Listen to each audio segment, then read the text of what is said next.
రాష్ట్రంపై భానుడు నిప్పులు కురిపిస్తున్నాడు. రికార్డు స్థాయి టెంపరేచర్స్ తో జనం అల్లాడిపోతున్నారు. మే నెలలో ఇంకా ఎండల తీవ్రత ఎలా ఉంటుందో అని భయపడుతున్నారు పబ్లిక్. ఎండవేడి రోడ్లపై కాకతో పబ్లిక్ ఇండ్ల నుంచి బయటకు రావాలంటేనే జంకుతున్నారు. రాష్ట్రానికి ఇంకో 3 రోజుల వడగాల్పులపై హెచ్చరికలు జారీ చేసింది వాతావరణ శాఖ. గరిష్ట ఉష్ణోగ్రతలు 2 నుంచి 3 డిగ్రీలు అధికంగా నమోదయ్యే ఛాన్స్ ఉందని చెప్పారు వాతావరణ శాఖ అధికారులు.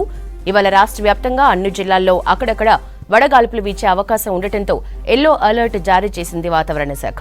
రేపు ఆదిలాబాద్, కొమరం భీం, ఆసిఫాబాద్, మంచిర్యాల, నిర్మల్, నిజామాబాద్, జగిత్యాల, రాజన్న సిరిసిల్ల, కరీంనగర్, పెద్దపల్లి, ఖమ్మం, నల్గొండ, సూర్యాపేట జిల్లాలకు ఎల్లో అలర్ట్ జారీ చేశారు.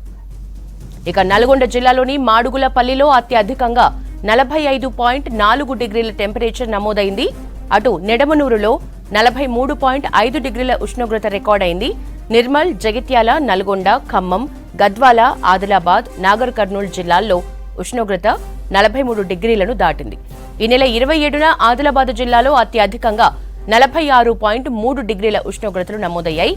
4 రోజులుగా ఉష్ణోగ్రతలు రికార్డు స్థాయిలో 45 డిగ్రీలు దాటుతున్నాయని వాతావరణ శాఖ తెలిపింది.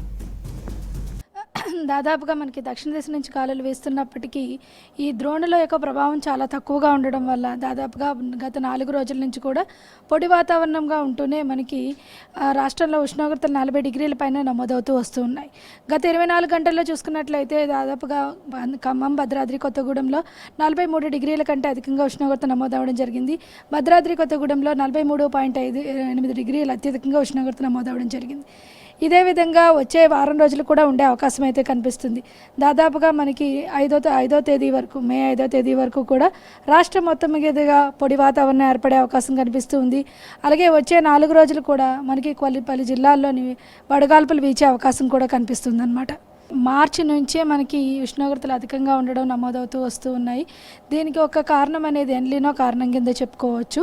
ఎల్నినో బలహీనపడే దశలోని కొద్దిగా మనకి ఉష్ణోగ్రతలు అధికంగా నమోదవుతూ వస్తూ ఉన్నాయి. అదేవిధంగా మనకి ఇంకో కారణం ఏంటంటే మనకి యాంటీ సైక్లోన్ యొక్క పొజిషన్ అనేది ఎగ్జాక్ట్లీగా సెంట్రల్ ఇండియా మీదుగా ఉండడం వల్ల దాని నుంచి వచ్చే దీనివల్ల పూర్తిగా మనకి ఈ వేడిమి వాతావరణం అనేది ఏర్పడుతూ వస్తుంది అన్నమాట. దాదాపుగా మనకి ఉత్తర దక్షిణ ద్రోణి అనేది కూడా చాలా వరకు ఇంటీరియర్ కర్ణాటక మీదుగా ఉండడం వల్ల తెలంగాణ మీదుగా మనకి వర్షపాత సూచన కూడా తగ్గడం వల్ల పూర్తిగా పొడి వాతావరణం ఉండడం వల్ల మనకి వచ్చే 5 రోజులు కాకుండా గత 4 రోజుల నుంచి కూడా మనకి ఈ ఉష్ణోగ్రతలు దాదాపుగా 40 డిగ్రీల పైన నమోదవుతూ వస్తూ ఉన్నాయని, కొన్ని చోట్ల మనకి 42 నుంచి 44 డిగ్రీలు కూడా ఉష్ణోగ్రతలు నమోదవడం జరిగింది. అయితే వచ్చే ఈ వారం రోజుల్లో చూసుకున్నట్లయితే ఈ 4 రోజులు కూడా కొద్దిగా క్రుషియల్.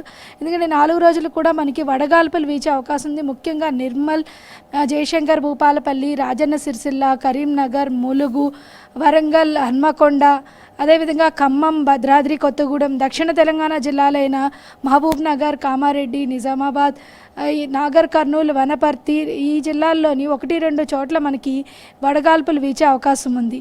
అలాగే రేపు, ఎల్లుండి 4 రోజులు కూడా 42 నుంచి 45 డిగ్రీల మేర ఉష్ణోగ్రత నమోదే అవకాశం కూడా కనిపిస్తుంది అన్నమాట. గత ఏడాది చూసుకున్నట్లయితే మనకి అత్యధికంగా 42 నుంచి 43 డిగ్రీల మేర ఉష్ణోగ్రత నమోదవడం జరిగింది. కానీ ప్రస్తుతానికి ఇప్పటికే మనం చూసుకున్నట్లయితే 44 డిగ్రీలకి చేరుకోవడం జరిగింది. ఈ నేపథ్యంలో మనకి మే నెలలో 45 డిగ్రీల పైన ఉష్ణోగ్రత నమోదే అవకాశం కనిపిస్తుంది. మే మొదటి వారం అత్యధిక ప్రభావిత వారంగా చెప్పవచ్చు అనమాట. హైదరాబాద్ సిటీ పరిసర ప్రాంతాల్లో చూసుకున్నట్లయితే దాదాపుగా 41 నుంచి 42 డిగ్రీల మేర ఉష్ణోగ్రతలు నమోదవుతున్నాయి. వచ్చే 4 రోజులు కూడా మనకి 42 నుంచి 43 డిగ్రీల మేర ఉష్ణోగ్రత నమోదే అవకాశం కూడా కనిపిస్తుంది అన్నమాట.